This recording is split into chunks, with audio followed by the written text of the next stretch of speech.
So guys, for the first step, once you're on Google Chrome, you want to click on the three dots in the top right, and then you want to scroll down and then click on settings.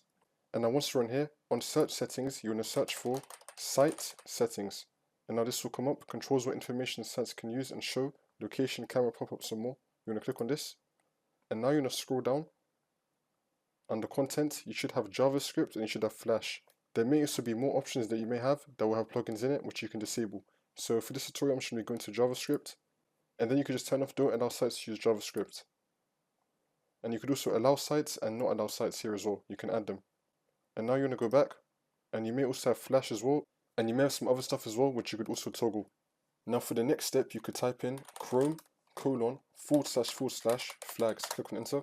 And now if you know what you're doing here, you could disable some plugins. So for example, you could type in JavaScript, and if you see anything here that you want to disable, you can just click on it and then click on disable. I wouldn't really recommend this unless you know what you're doing.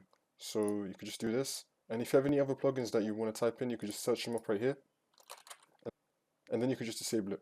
And then you want to click on relaunch when you're done.